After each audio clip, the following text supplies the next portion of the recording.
to be invited to speak here today for lots and lots of reasons. The two biggest, I would say, the first is that although we're still a fledgling party, Heritage Party is the most well-judged, conservative and patriotic party in Britain. Braine! Yeah, that's it. The second reason is that we've all turned up, and I know the world is forever being changed by small groups of committed people who turn up, and who have a goal, and who have a vision, and who make plans, feasible plans, and who carry them out. It's not huge numbers of people that bring about big political changes. It always starts with a small group of committed people that can see clearly what they want to change. I'm going to talk to you a little bit about activism, the little I know about it, what I learned during the campaign to leave the European Union. Some of you may not know, I was involved in UKIP, that's how I met David, I'll talk about that more. But a few days ago, an adult human female, who I knew, who I know very closely, said to me, "Does activism ever work?" And I said, "Well, you adult human females have got the vote now, haven't you?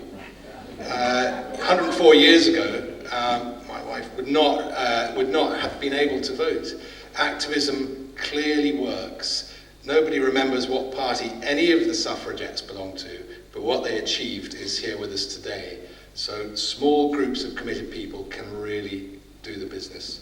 First, before I go on to activism, I want to talk to you a little bit about David Curtin, our leader. I met David in 2016. Many of you will know we were both involved in the campaign to win the European Union referendum.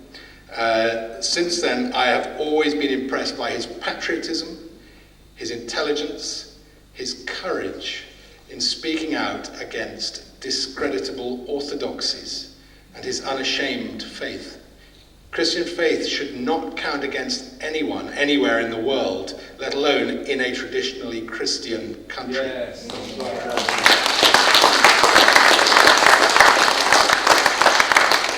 He has many other good qualities, not always found in politicians, especially good judgment and pragmatism. David has set out quite clearly what the Heritage Party stands for, and we're here because the party's manifesto is intelligent and radical, while at the same time calling for a return to some unfashionable but successful common sense traditions. Individual responsibility and freedom. The traditional family as society's only proven building block. Yes. A proud nation united by our shared destiny and governed in an accountable way through a tried and tested democratic process. That accountability was exactly what many of us felt was lacking in the remote structures of the European Union. Very few people even knew their MEPs' names. It took 0 votes from the people to become an EU commissioner. 0 laws were proposed for debate by the EU's elected parliament, and 0 EU directives were rejected by our national parliament.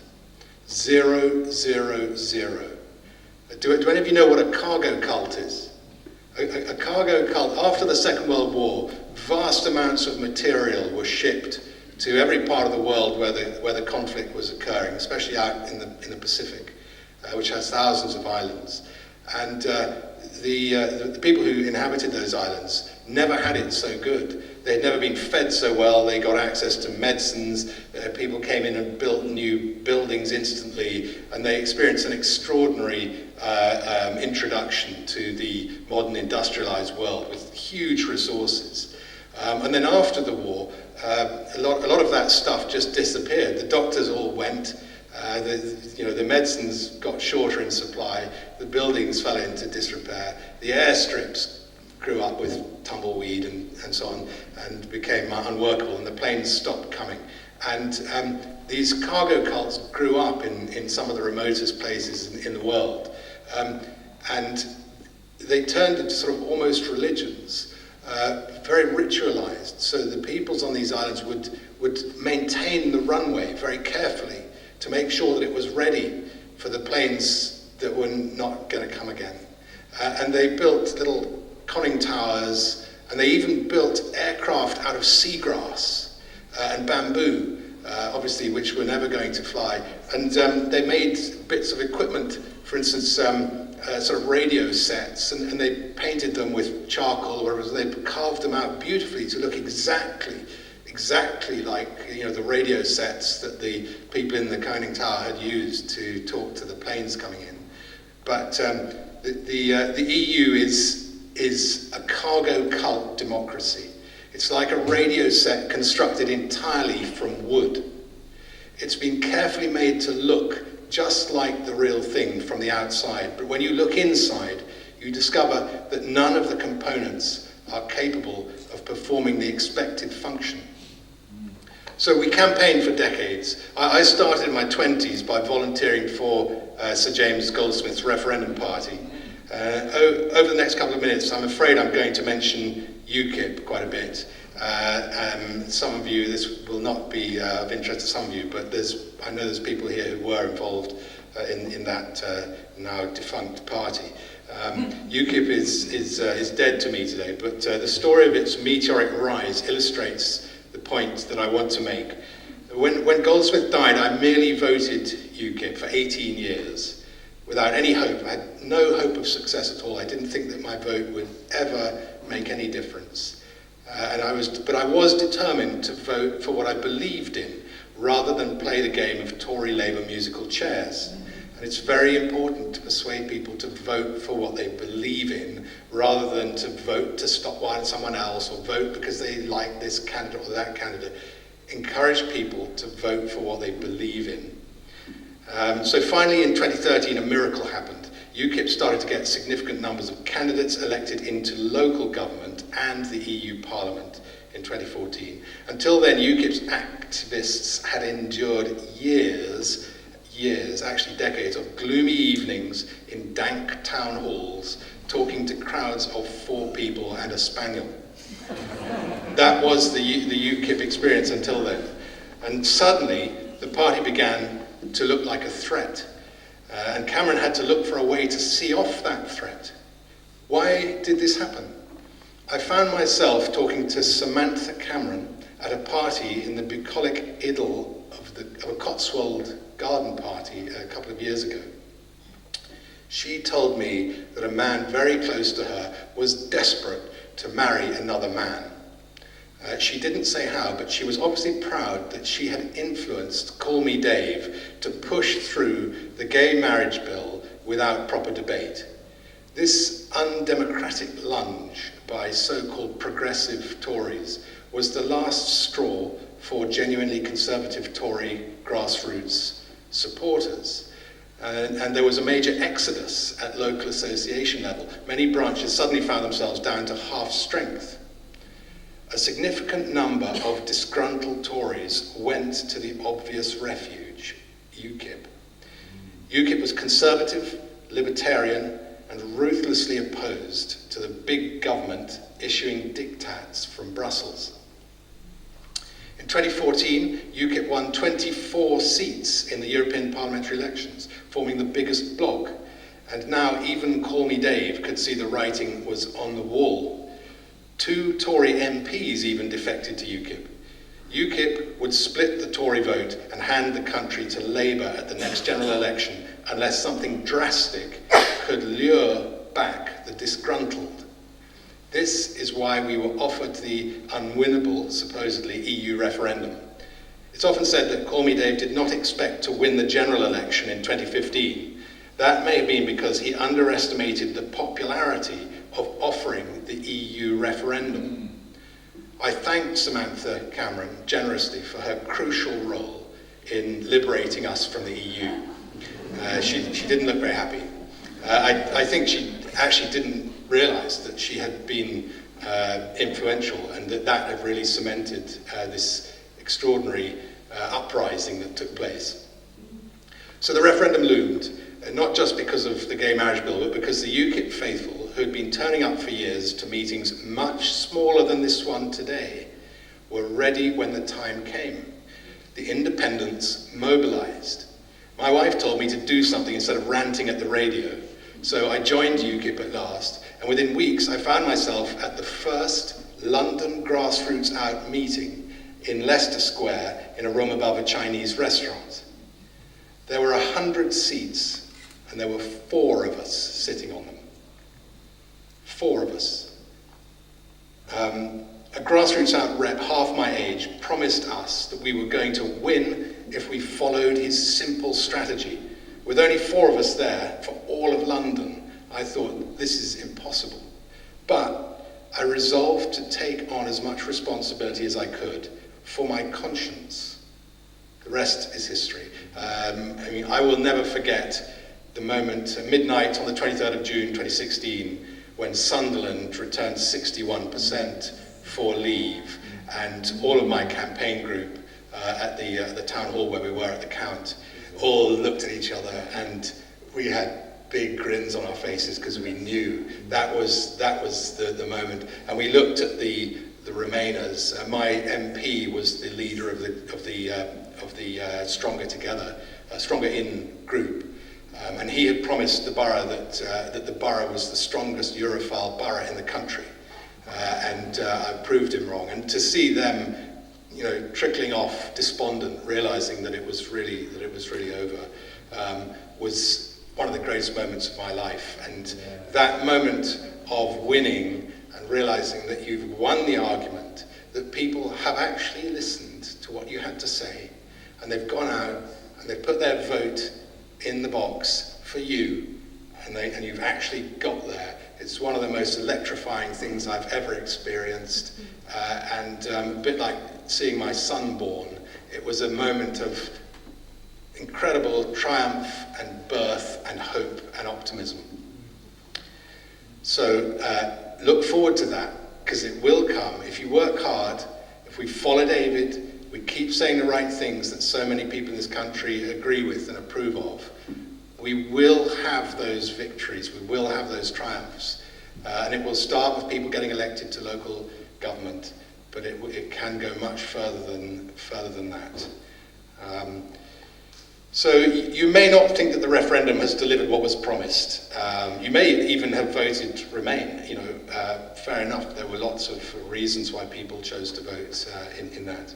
But the reality is that in the last 6 years, we've got through 4 prime ministers. And bringing power back to the people in this country, was a big part of what it was about. The World Economic Forum continues to scrape the barrel to find its next sleazy puppet to govern us. But unlike the EU, we have that right to kick out who governs us, to kick them out, and that's very, very important. I hate to sound like Tony Benn, but he also made that point. And if we keep removing prime ministers at the current rate, eventually we may find an honest one who cares about the British people.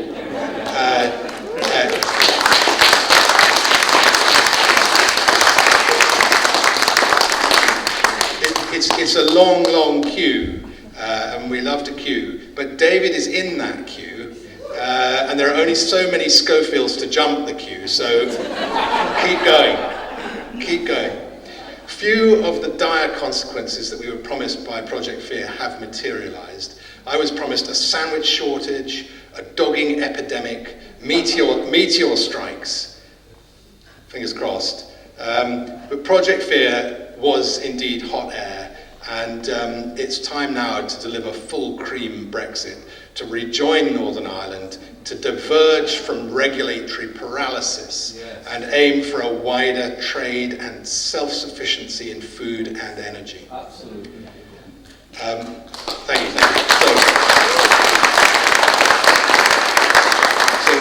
So the point of all this is that we may feel like a select few today, and you may not believe that we can bring change, but all around the country are people who think like us, and who feel the same way we do, and who don't yet know that we're here. We're going to connect with them, because the same grassroots miracle can happen again. Many of those like-minded people will give their time to help if we give them hope. Some of them will have money to build the party's visibility.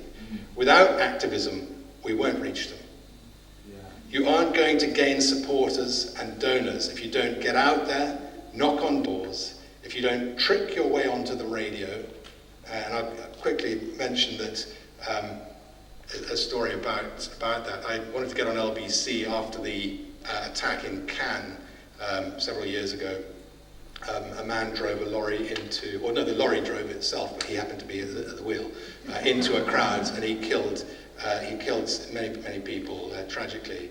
And I managed to get on the radio the next morning because I called up LBC, and when they asked me what I wanted to say, I said that my neighbor belonged to a certain faith and would go out every weekend with a sandwich board, making peace with everyone and being very loving and kind, and you know, he was the perfect example of the sort of neighbor that you wanted. And so they thought, great, and so they put me on.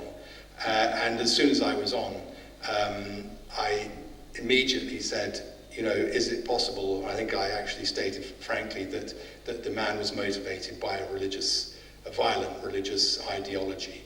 And that was the reason why the lorry had driven him into a crowd, and that really his behaviour had derived from the scriptures and their commands for him to do that. And I was cut off, of course, but I managed to get the message out. Nick Ferrari called me a werewolf. He said that it must have been a full moon last night, because I don't know where these people are coming from who say such absurd things. And then the person who came on after me was someone called, I think it was called Abdul, and he confirmed what I said. And he said, I have converted to Christianity, the religion of love.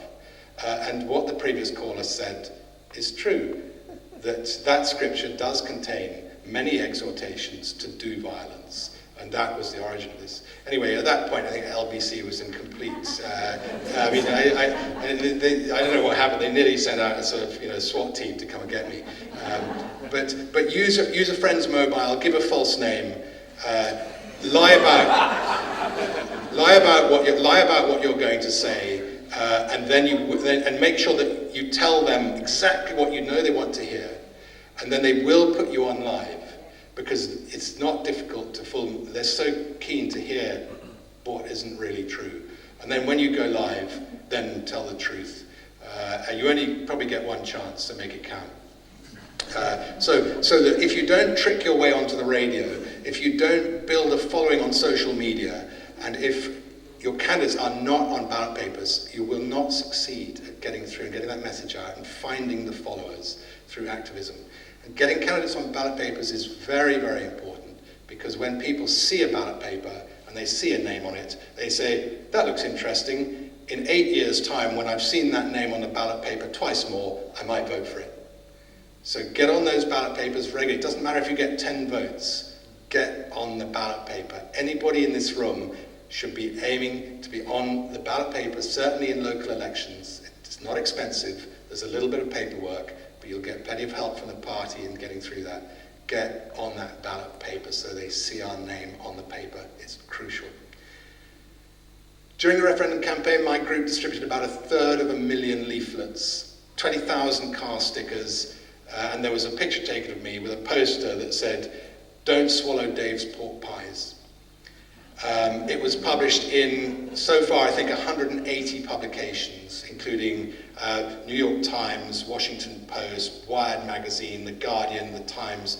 A friend of mine in Chile texted me saying, "Oh, I've just seen you on the cover of the newspaper." We got in the papers, we got on the radio, we did whatever we could to promote the cause, promote the party, promote the message. And it was hard work, but the fact that you're here today shows that you care about our future, you care about Britain's future, and it's time to stand for the Heritage Party. It's time to stand and be elected. Thank you for listening. Let's get ready to change the world.